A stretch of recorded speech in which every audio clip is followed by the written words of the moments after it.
Hey everyone, so I've got a clip show featuring this topic down here.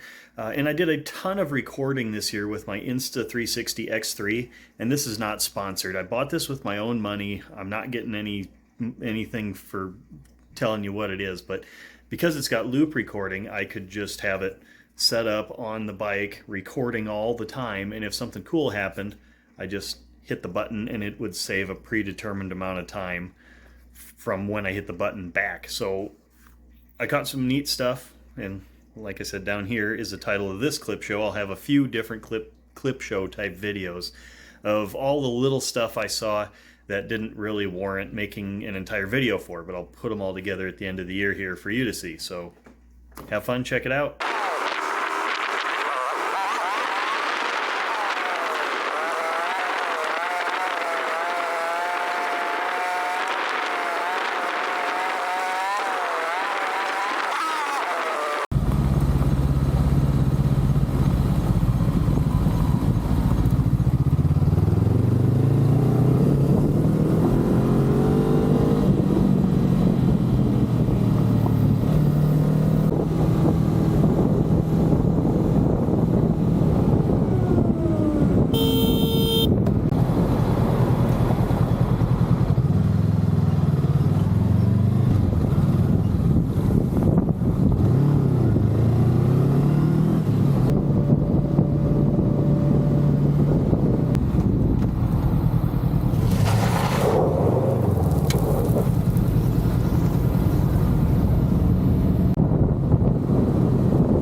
Stop signs back there!